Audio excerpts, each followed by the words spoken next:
السلام علیکم فرینڈس، استقبال ہے آپ سبوں کا ہمارے YouTube channel Shine tutorial by Feroz Hashmi میں۔ میں آپ کے ساتھ فیروز ہاشمی۔ آج کے اس ویڈیو میں ہم لوگ قصہ خواجہ سرپرست کا خلاصہ یا تنقیدی جائزہ اور میر امن دہلوی کی نثر نگاری پر بحث کریں گے۔ اگر آپ ہمارے چینل کو سبسکرائب نہیں کیے ہیں تو پلیز سبسکرائب کر لیں اور بیل آئیکن بھی دبا لیں تاکہ ہماری ہر اپڈیٹ سب سے پہلے آپ تک پہنچے۔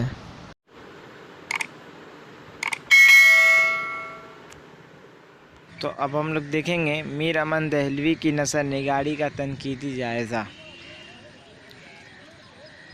زندہ نثر کا پہلا قدم میر امن کا یہ تفصیلی کارنامہ تھا جس کو باغ و بہار کہتے ہیں۔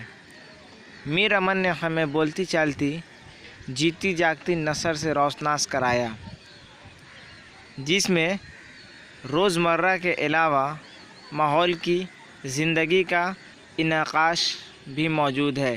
سید عبداللہ کا یہ قول ہے۔ کچھ لوگوں نے تو یہ بھی کہا ہے کہ دنیا اردو ادب میں اگر میر امن کا نام زندہ ہے تو وہ باغ و بہار سے ہے۔ میر امن دہلوی کا شمار اردو کے شاہب طرز ادیبوں میں ہوتا ہے۔ فورٹ ولیم کالج کے منشیوں میں جو شہرت میر امن کو نصیب ہوئی وہ کسی اور کو حاصل نہ ہو سکی۔ یہ شہرت انہیں باغ و بہار جیسی شہرہ آفاق تصنیف کے ذریعہ ملی۔ ویسے تو گنج خوبی بھی میر امن دہلوی کی تصنیف ہے جو ملا وائز کاشفی کی اخلاق محسنی کا ترجمہ ہے، لیکن میر امن کی پہچان باغ و بہار کے ذریعہ ہوئی۔ باغ و بہار کی دلکشی کا راز اس اسلوب میں بیان ہے جس نے زندہ نثر کا درجہ دیا۔ داستان لکھنے کا نہیں، سنانے کا فن ہے، اس لیے داستان گو کو قوت بیان پر اس قدر مہارت ہونی چاہیے کہ وہ سامعین کی توجہ کو اپنی طرف مرکوز کرا سکے۔ سامعین کی توجہ اور ہمتن گوشی میں ہی داستان کی کامیابی کا راز مضمر ہے، اور یہ اسی وقت ممکن ہے جب داستان گو اس لہجہ اور زبان میں داستان سنائے جو سامعین کا ہے۔ میر امن کو یہ فن اور راز معلوم تھا، اس لیے ان کی زبان و بیان کی وجہ سے قصہ چہار درویش یعنی باغ و بہار کو قبول اور عام شہرت دوام حاصل ہو گئی۔ بول چال اور تحریر کی زبان الگ الگ ہوتی ہے۔ بول چال میں عام فہم اور چھوٹے چھوٹے فعل بدیع جملے استعمال کیے جاتے ہیں، اور تحریر میں الفاظ کی نشست و برخاست کو ذہن میں ترتیب دے کر قلم بند کیا جاتا ہے۔ باغ و بہار کی زبان تحریر کی زبان معلوم ہی نہیں ہوتی، اس میں سے نکلے ہوئے بے ترتیب الفاظ اور چھوٹے چھوٹے جملوں کا قصہ بیان کیا گیا ہے۔ معلوم ہوتا ہے جیسے میر امن مجمع اور روبرو سنا رہے ہیں اور کوئی کاتب اسے لکھتا جا رہا ہے۔ میر امن کی نثر کی یہی خوبی اسے زندہ جاوید کر دیتی ہے۔ خدا کی جناب سے نا امید ہونا ہرگز مناسب نہیں، جس نے 18,000 عالم کو ایک حکم میں پیدا کیا، تمہیں اولاد دینی اس کے نزدیک کیا بڑی بات ہے۔ یہ سچ ہے کہ میر امن نے اردو نثر کو ایک نیا اور شگفتہ اسلوب دیا۔ انہوں نے تقریر کی زبان کو تحریر کی شکل عطا کی۔ اس کے پاس عوام و خواص میں بولی جانے والی زبان کے الفاظ کا بڑا ذخیرہ تھا۔ میر امن کی پوری کوشش رہی کہ عوام کے بیچ مشتمل زبان اور محاورے میں استعمال کیے جائیں، اور یہی انداز بیان کی خصوصیت بن گیا۔ اس اسلوب میں زمینی رنگ نظر آتا ہے اور محاورے میں فارسی کا نہیں اردو کا مقامی انداز دکھائی دیتا ہے۔ اے برن، تو میری آنکھوں کی پتلی اور ماں باپ کی موئی مٹی کی نشانی ہے۔ تیرے آنے سے میرا کلیجہ ٹھنڈا ہوا، میں تجھے دیکھتی ہوں باغ باغ ہوتی ہوں۔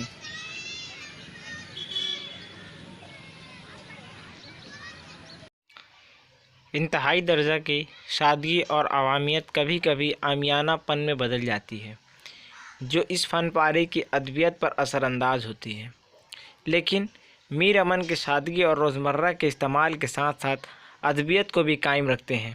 حسب ضرورت فارسی الفاظ و تراکیب، تسبیحات و اشتعارات کا استعمال کرتے ہیں۔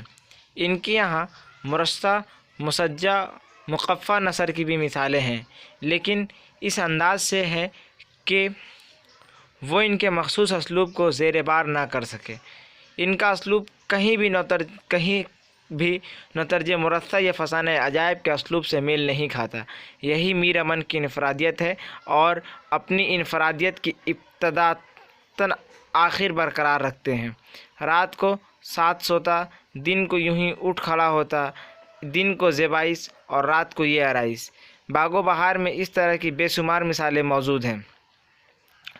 اس طرح کی نثر کو میر امن نے اس فنکاری سے لکھا ہے کہ کہیں بھی بناوٹ یا تصنع کا شائبہ نہیں ہوتا۔ اسلوب کی سلاست، سادگی اور روانی ہاتھ سے نہیں جاتی۔ زبان کی لطافت اور حلاوت اپنی جگہ قائم رہتی ہے۔ میر امن کے بیان میں اس قدر روانی ہے کہ کہیں رکاوٹ کا احساس نہیں ہوتا، قصہ خود بخود آگے بڑھتا چلا جاتا ہے۔ میر امن کی ہر طبقہ میں زبان اور لہجہ سے باغ و بہار کی ایک اہم خصوصیت اپنے عہد اور معاشرت کی ترجمانی ہے۔ داستان کیا ہے؟ گویا 18ویں صدی عیسوی کی دلی تہذیب کی عکاسی ہے۔ پورے قصے میں ہندوستانی زندگی کی مختلف جھلکیاں نظر آتی ہیں۔ ان کے بیان میں دلی کے وزراء اور امراء کی حویلیوں کی آرائش و زیبائش، شادی بیاہ، ولادت، انواع و اقسام کے کھانے کا ذکر، زیورات و لباس کے غرض ولادت سے موت تک کی رسومات کا ذکر مل جاتا ہے۔